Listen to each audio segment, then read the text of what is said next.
ಮಂಜೇಶ್ವರ ಗ್ರಾಮ ಪಂಚಾಯತ್ನ 7ನೇ ವಾರ್ಡ್ ವ್ಯಾಪ್ತಿಯಲ್ಲಿ 25 ವರ್ಷ ಹಳೆಯದಾಗಿರುವ ಕಟ್ಟಡದಲ್ಲಿ ಕಾರ್ಯಾಚರಿಸುತ್ತಿರುವ ಸೆಂಟರ್ ಕ್ರಮ ಸಂಖ್ಯೆ 9ರ ಅಂಗನವಾಡಿಯೊಂದು ಇದೀಗ ಕುಸಿದು ಬೀಳುವ ಭೀತಿಯನ್ನ ಎದುರಿಸುತ್ತಿದ್ದು, ಸ್ಥಳೀಯರು ಅದೆಷ್ಟೋ ಸಲ ಈ ಬಗ್ಗೆ ಅಧಿಕೃತರ ಗಮನಕ್ಕೆ ತಂದಿದ್ರೂ ಯಾರೂ ಕೂಡ ಇತ್ತ ಕಡೆ ಗಮನ ಹರಿಸಿಲ್ಲ ಎಂಬುದಾಗಿ ಸ್ಥಳೀಯರು ಆರೋಪಿಸುತ್ತಿದ್ದಾರೆ. ಮಂಜೇಶ್ವರ ಸ್ಥಾಪನೆಯಾಗುವ ಸಂದರ್ಭ ಸ್ಥಾಪಿಸಲಾದ ಮೊದಲ ಅಂಗನವಾಡಿಯೊಂದಾಗಿದೆ. ಈ ಅಂಗನವಾಡಿ ಈ ಮೊದಲು ಸೌಕರ್ಯ ಕೊರತೆಯ ಬಗ್ಗೆ ಅಧಿಕೃತರ ಬಾಗಿಲು ತಟ್ಟಿದಾಗ ಎದುರು ಭಾಗಕ್ಕೆ ಒಂದು ಶೀಟ್ ಭಾಗ್ಯ ಲಭಿಸಿರುವುದಾಗಿ ಪರಿಸರವಾಸಿಗಳು ಹೇಳುತ್ತಿದ್ದಾರೆ. ಆದರೆ ಇದೀಗ ಸುಡು ಬಿಸಿಲಿನ ಕಾವಿಗೆ ಮಕ್ಕಳು ಈ ಅಂಗನವಾಡಿಯೊಳಗಡೆ ಕೂರುವುದೇ ಕಷ್ಟಕರವಾಗಿದೆ. ಪ್ರಸ್ತುತ 45 ಮಕ್ಕಳು ಈ ಅಂಗನವಾಡಿಯಲ್ಲಿ ಕಲಿಯುತ್ತಿದ್ದಾರೆ.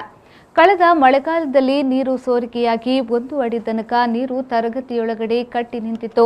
ಬಳಿಕ ವಿದ್ಯಾರ್ಥಿಗಳನ್ನು ಸಮೀಪದ ಕುಟುಂಬಶ್ರೀ ಕಟ್ಟಡಕ್ಕೆ ಸ್ಥಳಾಂತರಿಸಿ ತರಗತಿಯನ್ನ ತೆಗೆಯಲಾಗ್ತಾ ಇತ್ತು. ಇದೀಗ ಈ ಕಟ್ಟಡ ಯಾವುದೇ ಸಮಯದಲ್ಲೂ ಕುಸಿಯುವ ಸ್ಥಿತಿಯಲ್ಲಿದೆ.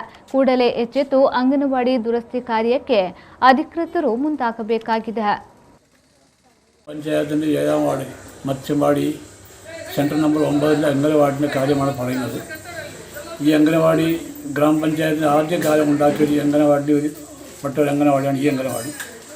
ഏകദേശം 25 കൊല്ലം കഴിഞ്ഞു. ഈ അംഗനവാടി 45 കുട്ടികളുടെ രജിസ്ട്രേഷനുണ്ട്. ഈ അംഗനവാടിൻ്റെ ഉള്ളിൽ മഴക്കാലം വന്നാൽ 2 ഫീറ്റ് 1.5 ഫീറ്റ് വരെ വെള്ളം കയറി നിന്ന് കുട്ടികൾ നിൽക്കാൻ കഴിയാതെ തൊട്ടപ്പുറത്തെ കുടുംബശ്രീൻ്റെ ബിൽഡിങ്ങിലാണ് എല്ലാ കൊല്ലം കാലവർഷം വന്നെങ്കിൽ ക്ലാസ് എടുക്കുന്ന അവിടെയാണ്.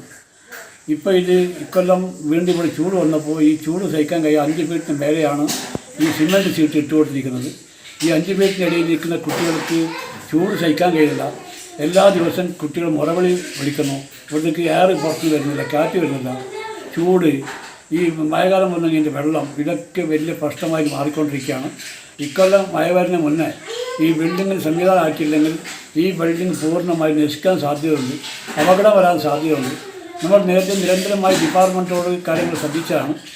വെൽഫെയർ കമ്മിറ്റി അടക്കം പല പ്രാവശ്യം ആവശ്യപ്പെട്ടാണ്. ഗ്രാമപഞ്ചായത്ത് പ്രസിഡൻറ്റോട് കഴിഞ്ഞ വോട്ടിലും ആവശ്യപ്പെട്ടതാണ്. ഈ വോട്ട് പ്രസിഡൻറ്റ് വന്ന് നേരിട്ട് പോയി നോക്കി പോയതാണ്. പക്ഷേ ഇതുവരെ നടപടി സ്വീകരിച്ചില്ല. ശുചിക്ഷേമ ഡിപ്പാർട്ട്മെൻറ്റ് ഉദ്യോഗസ്ഥന്മാർ വന്ന് നോക്കിയതാണ്. അവർ വന്നപ്പോൾ കാര്യങ്ങൾ പൂർത്തിയായി. പക്ഷേ ആക്ഷൻ ടേക്കർ മുന്നോട്ട് വന്നിട്ടില്ല. അതുകൊണ്ട് അടിയന്തരമായി ഈ അംഗനവാടി മാറ്റി പുനഃസ്ഥാപിക്കുന്നതിന് വേണ്ടി ഉണ്ടാകുന്ന നടപടി സ്വീകരിക്കാൻ വേണ്ടി ബഹുമാനപ്പെട്ട കേരള ഗവൺമെൻറ്റിനോടും ബന്ധപ്പെട്ട ഡിപ്പാർട്ട്മെൻറ്റിനോടും ഞങ്ങൾ ആവശ്യപ്പെടുകയാണ്.